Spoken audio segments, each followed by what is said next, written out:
Let me give you an example of how what a crisis we're in as far as information flow is concerned.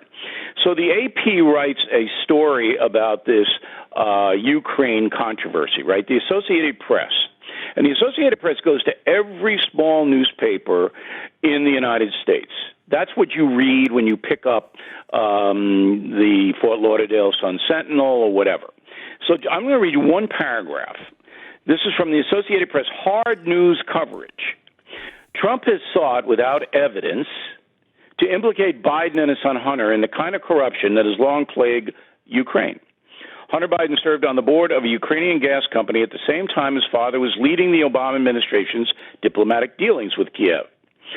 Though the timing raised concerns among anti-corruption advocates, there has been no evidence of wrongdoing by either the former vice president or his son. It's not true.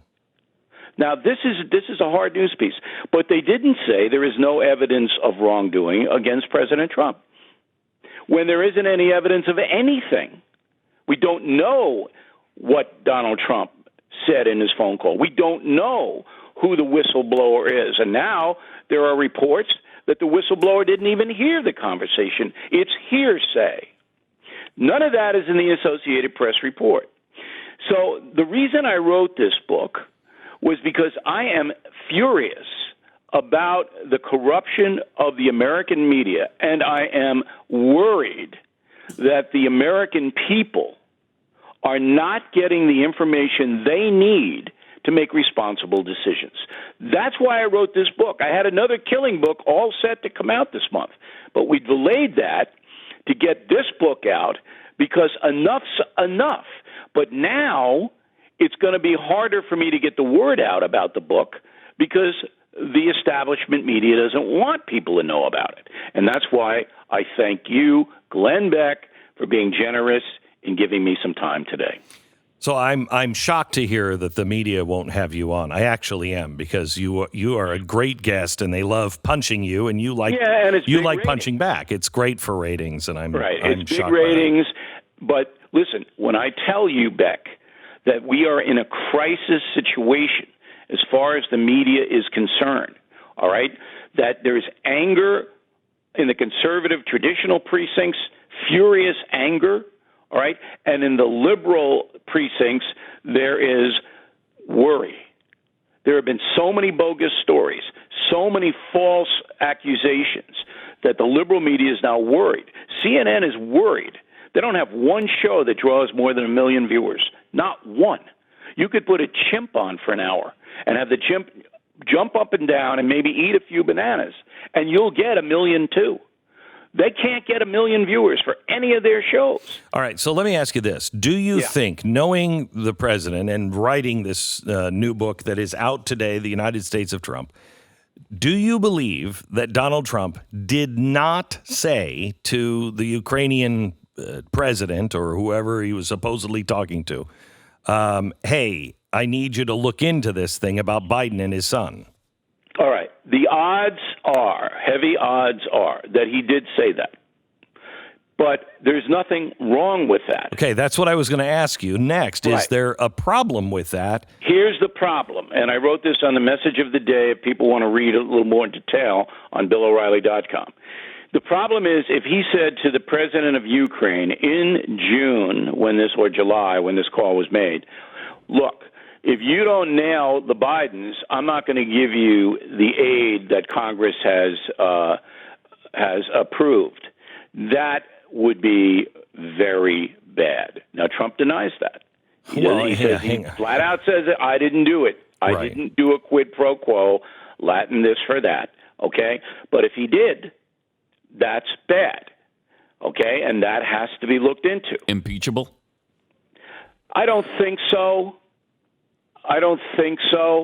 Because the aid did go to Ukraine. It did go. If the aid had not gone, then more of a chance. But so look, do you think, wait, do you think he said, I'm not giving that to you unless you nail him? I don't know. How can I possibly know? I know that. I think that Here's what I know. Donald Trump believes that the Obama administration, including Joe Biden, was corrupt overseas. And I agree with him. Do you agree with him? I do. Between Ukraine and China? It's a fine line, okay? There's no question, by his own admission, that Joe Biden helped his son make multi-million dollars. And there is nothing illegal about that we know of, but it's just horrible. Unless, all right, Biden basically, and Biden admits to doing it, Biden told the Ukrainians, if you don't remove this prosecutor looking into my son's company, the company paying him $85,000 a month, then I'm not going to give you $1 billion in loans, and President Obama is going to back me up. Now, that could be illegal. So that don't dismiss that. And Biden admits that he said it. Yeah, in his own but words. what he didn't say was that what he claims he didn't say was because of it's my son's company, and I want you to get off of that. It doesn't make any difference. Correct. That doesn't make any difference because he was over there, all right, overseeing Ukrainian loans at the same time his son was getting paid by a corrupt Ukrainian energy company. So what Biden was mandated to do, all right, was recuse himself from being in Ukraine. He's mandated to do that. That's conflict of interest. I could make a case on this all day long, but you won't hear a word about this in the media. No, Not a word. No, I know. That brings me back to why I wrote this book, because I'm so angry about, and my whole life, I have never seen anything like this in the United States. And in all the history that I've written about, the press has never been corrupt at this level, ever. So what's because if you think it's bad, you say we're in a crisis now. I believe 2020 is going to be much worse. We will end 2020. By this time in 2020, people will not know who to trust, what to believe, what's real, what's not.